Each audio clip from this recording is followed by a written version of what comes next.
बहुत लोगों के साथ समस्या ये है कि उनके पास जमीन की रजिस्ट्री है, यानी आप कह सकते हैं उनके पास जो है वो सेल डीड है, लेकिन उनका म्यूटेशन जो है वो रिजेक्ट कर दिया गया। और म्यूटेशन रिजेक्ट करने का कारण अगर आप भी देखेंगे जानेंगे तो हैरान हो जाएंगे।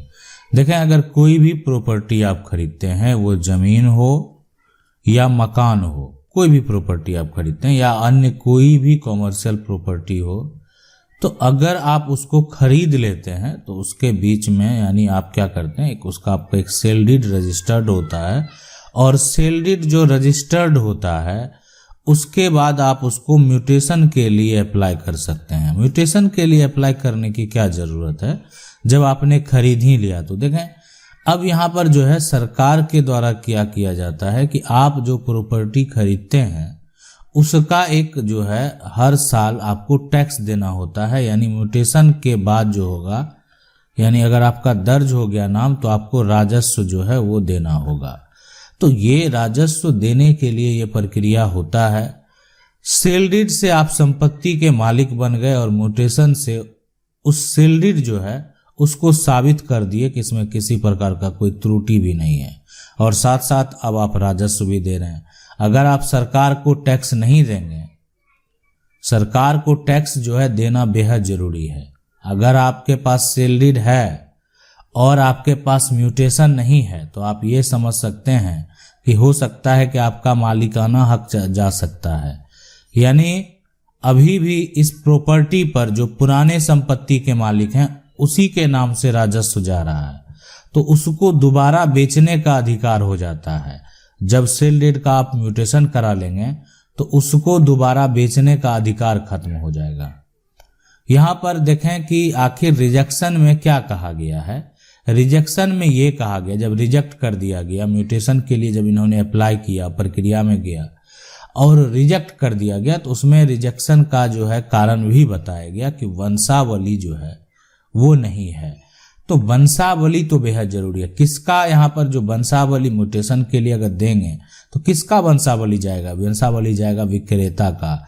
यानी विक्रेता से क्या आपको वंशावली लेना चाहिए? बिल्कुल लेना चाहिए। नहीं लेंगे तो आप देख सकते हैं, अगर कोई पैतृक संपत्ति को बेच रहा है, अगर वो संपत्ति उसके नाम दर्ज नहीं है, पैतृक संपत्ति को बेच रहा है लेकिन वो संपत्ति उसके नाम दर्ज नहीं है, हो सकता है उसके पिता के नाम दर्ज हो सकता है उसके दादा के नाम दर्ज हो, फिर भी वो प्रॉपर्टी को ट्रांसफर कर दिया है, सेल डीड पर रजिस्ट्री कर दिया है, और उसका म्यूटेशन प्रक्रिया में अगर वो जाएगा तो अब जो है पिता के कितने बेटे हैं, है ना, दादा के कितने बेटे हैं, ये सारा कुछ पता कैसे चलेगा? तो पता चलेगा वंशावली से। तो इसलिए वंशावली अगर यहाँ पर संलग्न नहीं है, जिससे जमाबंदी रैयत के वंशजों की स्थिति स्पष्ट नहीं हो पा रही है। यानी इससे क्या हो रहा है कि जो वंशज हैं उसका एक तरह से स्थिति पता नहीं चल रहा है, सभी पक्ष की सहमति भी नहीं की गई है। 2024 का जो भी है यहाँ पर एक तरह से बंटवारा नामा जो भी है, या यहाँ पर जो है पक्षों को एसएमएस के माध्यम से सूचना दी गई है, परंतु कोई उपस्थित नहीं होने के कारण वाद को अस्वीकृत किया जाता है। अब यहाँ पर देखें, ये जो यहाँ पर आप देखें कि सबसे पहले विक्रेता के बहुत सारे अगर वंशज हैं और वो इसका क्या करते हैं, प्रॉपर्टी को बेच देते हैं, ठीक है। बंटवारा नामा जो है अगर आपका है, बंटवारा किए हैं, ये प्रूफ आप दे रहे हैं, तो उसमें वंशावली भी आपको देना चाहिए, वंशावली भी बनाकर देना चाहिए। बहुत लोगों का जब जमीन का बंटवारा होता है उसके लिए भी म्यूटेशन के लिए अप्लाई करते हैं और उसके लिए ऐसे ही डीड तैयार होता है, ठीक है, लेकिन वो सेल डीड तो नहीं कहलाएगा। यानी आपका वो रजिस्टर्ड बंटवारा का डॉक्यूमेंट है, और उसके बाद क्या करते हैं, उसको आप ऑनलाइन अप्लाई करते हैं, और ऑनलाइन अप्लाई करने के बाद जो है आप उसको म्यूटेशन के लिए देते हैं। अब म्यूटेशन में के लिए अगर आप देंगे तो वहाँ पर आपको वंशावली देना होगा। वंशावली अगर आप नहीं देंगे तो ये स्पष्ट नहीं हो पाएगा कि इस संपत्ति के कितने उत्तराधिकारी हैं। अब वंशावली गलत आप बना कर दे दिए, बहुत मन में सवाल बहुत लोगों का आएगा कि अगर वंशावली गलत बना के दे दिए, देखिए कोई भी काम अगर आप गलत कर दिए तो आपने अगर जाली दस्तावेज तैयार कर लिया तो उसके लिए अलग नियम है और उसके लिए आपराधिक मुकदमा दर्ज होता है। उसका मतलब साफ साफ है कि आप जो है जालसाजी किए हैं, आप धोखाधड़ी किए हैं। तो अगर आपने वैसा कार्य किया है तो वो तो आपके ऊपर, अगर वो साबित हो गया, अब कोई अगर आपके ऊपर एक्शन ले लिया तो फिर अलग से आपके ऊपर कार्रवाई की जाएगी। इस बात को आप समझ लें।